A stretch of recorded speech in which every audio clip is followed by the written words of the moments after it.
Happy Jamhuri Day, dear Kenyans. And on this 57th Jamhuri Day, as we mark our Independence Day,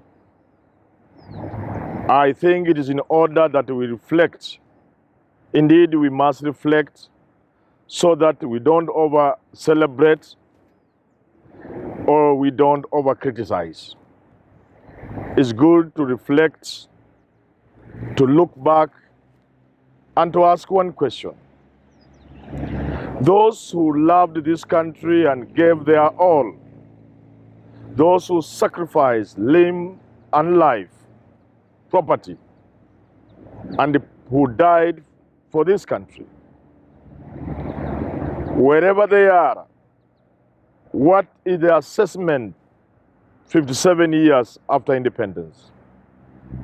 Are they happy? In order to look at this,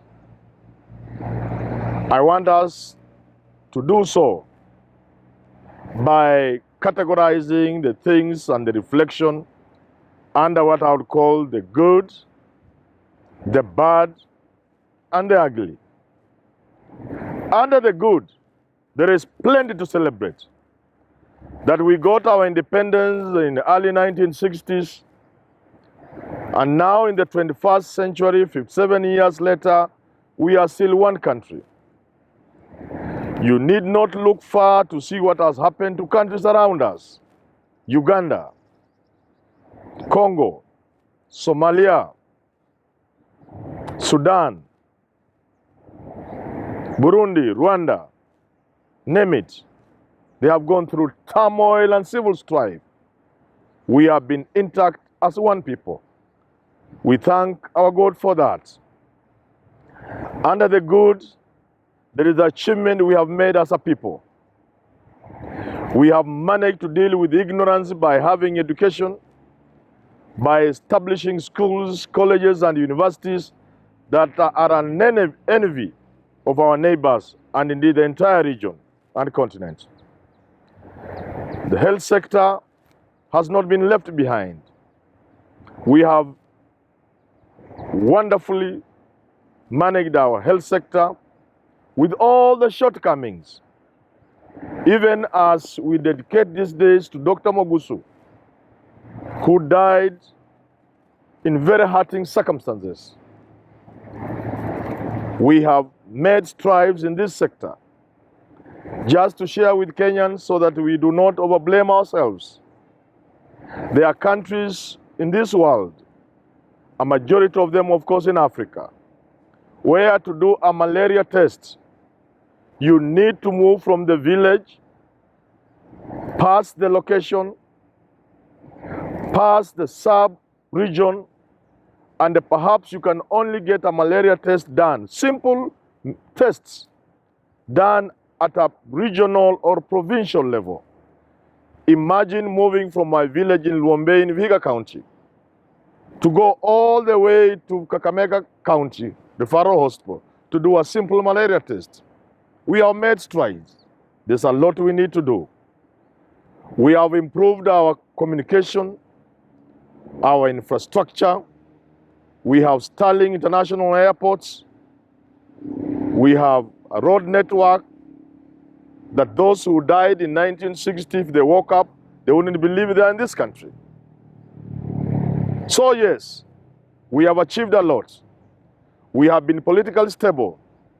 We have held our elections every electoral cycle, every 5 years or so without fail. And with all the shortcomings, we still have managed our democracy. We have not slaughtered each other to decide who becomes member of parliament. We have not killed thousands of ourselves to determine who becomes the president of this country. There's a lot to be done. Baby Pendo died. Master Mutinda died. A host of others have died during elections. Yes, it's been bad, but we've made it, and there's need to celebrate our success in the electoral field. So as not to overpraise ourselves and to sit on our laurel, so as not to be complacent, we need to look at the bad. There are bad things that have kept us, that have meant we remain where we are not supposed to be. We have not realized our potential as a country. In each of those areas I've cited and a lot more, we have not done even half of what we ought to be. On the economic front, this country still has a lot to do. We have failed ourselves so that instead of enjoying the highest possible standards of life that we ought to be enjoying today, 57 years after independence, we still live in a country where a majority are poor, where millions of young men and women, most of them with college education, do not have jobs, they do not have hopes, creating a time bomb, creating a revolution in the future. Yes, we have not done very well. We have not done well because over 80% of our people in cities, especially in Nairobi, live in squalor. They live in slums with flying toilets. This is something that should not be happening in this country 57 years after independence. So we have not done well. As we claim that our education is successful, yes, indeed it is, many countries in Africa cannot even believe when they hear where we are. Those who come here cannot imagine. A lot of Tanzanian children come to Kenya for education. We've done well. But our education has failed to produce men and women who can steer this country, who can think for this country. Because a country is only run through thinking. Even ancient civilizations, if you trace Egypt, Mesopotamia, and the rest of these kingdoms, the rest of the successful civilizations, these are countries where the human mind was at its best. The invention, the thought, the philosophy. Yes, we have failed at that level. In our health sector, we would do better. Kenyans die needlessly. But where we have failed most, the baddest of the bad, is in tribalism. We have allowed tribalism to stifle our development. We have allowed ethnicity to kill our creativity, to render education useless, so that the most educated among us retreat into tribe every time a national decision ought to be made, a decision that will see this country move to the next level, like putting the right man or woman in parliament, in senate, to be governor, to be president. We allow narrow parochial, primordial instincts to make us vote for the wrong person. Yes, our education has failed us in that level because of tribalism.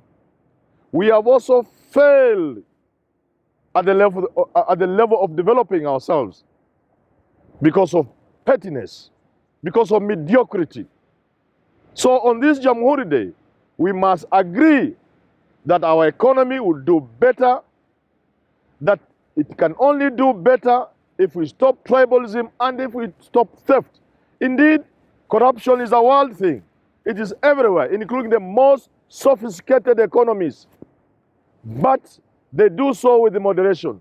I ask Kenyan thieves, if you are presiding over 2 billion, please, why don't you just steal 100 million, 200 million, and then let the 1.8, 1.9 billion do the work? Look, you steal the money meant for roads, you steal money meant for health so that Dr. Mugusu will die for nothing. Kenyans are dying because you have stolen their money. This is the bad. You are doing bad because you are a fool. You go by plane to Eldoret Airport, you are going for a function somewhere in Nandi, you are light from the plane. Because there's a pothole, your vehicle is speeding at 120 as you normally do. Then you hit the pothole, the car rolls, you are involved in a bad accident, but you could be rushed to Kapsabet level 4, level 5, and you get first aid before you are lifted to Nairobi and maybe later to South Africa. But you know what? That level 5 hospital in Kapsabet, you have eaten the money. You have eaten the money meant for the roads and therefore the pothole, and that's the accident. And no first aid for you, then you die at Kapsabet. That is just how stupid you are. Now to the ugly. All these things I've mentioned that are good and bad, we can improve on the good. We can sort out the bad. We can jail the thieves. A Jerry Rawlings can come and we deal with the thieves. We can deal with the tribalism, and the tribalism will be sorted out by itself when Kenyans realize by supporting tribe and narrowness, they are the only people who suffer and not the leaders. They will end tribalism. But the ugly is now coming. The ugly is that which can destroy the country. Once you destroy a country, children who are born after Siad Barre left Somalia are now adults with their own children. The country is yet to be fixed. Dito Congo, Dito Uganda, Dito Burundi, Dito Rwanda. All these countries are yet to be fixed. You destroy a country today, you will take 50 years or more to fix it. And that's why I say the ugly is those who are playing dangerous politics. Let me use BBI as an example. BBI is an initiative to change the constitution. If you disagree with it, mount a no campaign and oppose it. It can fail. If you say it is poison to Kenyans, convince the Kenyans that this is not a good constitution. They will fail that document. If, however, it passes, prepare yourself with a bill to remove the bad things introduced by this amendment or to introduce good things to counter this amendment. That's how you'll go. But when you weaponize BBI, when you create us versus them, when you touch raw emotions, when you know that perhaps your political ambition is scuttled by the handshake, by BBI, and therefore you weaponize it, you whip emotions, you make Kenyans see others as their enemies. My friend, this is worse than any bad thing because you'll destroy this country. Do not touch raw emotions. Just oppose BBI. Just come up with your bill. My final advice to those opposed to BBI, campaign against BBI. Don't use it to whip emotions. Don't create the us versus them. Don't divide the country. This division is more dangerous than the division along tribal line. Campaign against it. Come up with your own amendments. Please, do not weaponize BBI. Do not whip emotions. Do not divide the country. Because you divide the country in this manner, you destroy the country, it will take 50, 60, 100 years to build the country. We don't want to get there. Nobody wants to get there. If you want power, there must be a country for you to lead. If you destroy the country in the pursuit of power, and then you get that power, where is the country you are going to lead? Ask yourself that question and love this country. On this Jamhuri Day, let us undertake to love our country. Let us criticize when things are wrong, but informing everything we do must be the belief that this is the only country God gave us. We have a duty to love it as much as we criticize the country. But let's love it. Let's do what's good for this country.